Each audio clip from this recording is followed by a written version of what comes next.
My name is Jim Thomas, and welcome to the Fitness Management Update.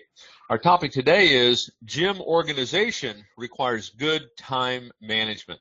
How you choose to manage your time is going to make all the difference in the world, because when you get right down to it, everybody has 7 days in the week. Everybody has 24 hours in a day. It's how you choose to utilize that availability of time.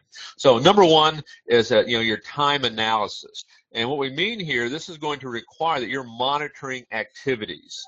And really what I mean in this regard is you really want to manage a system. It's like we've talked about in the past with the sales team. It's like a daily productivity report on how many leads we're collecting, how many outbound calls, how many appointments, things of this nature, and knowing your numbers. So some kind of time analysis, making sure that you're monitoring activities.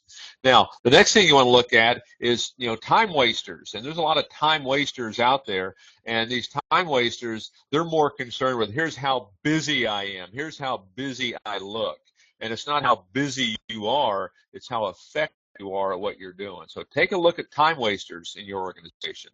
Procrastination, I think everyone has heard of this one. And, these are the folks, and it's that prolonged hesitation. We just put it off, we put it off, we put it off. It's almost like, with your sales staff, it's that call reluctance. We're afraid to engage. And make sure you identify these things, because, the secret to fixing these is you first have to admit it and you first have to identify it.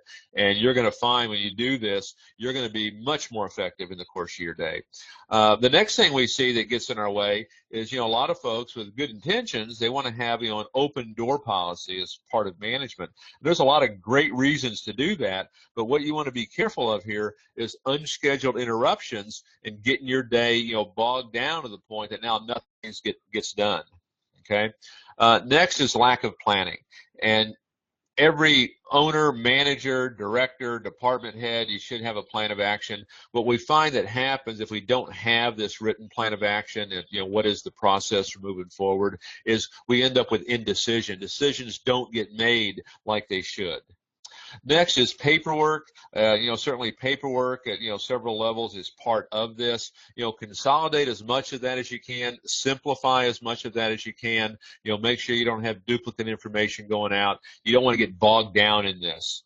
And then finally, you don't want to waste, the subordinates, your staff, your employees. You don't want to waste their time. And what I mean by this is you want to limit materials and limit meetings. Now, it's important. I mean, we even encourage, daily sales meetings. But you have to make sure these things are not only effective, you have to make sure people are leaving these meetings feeling better than when they came in, but make sure you're following up.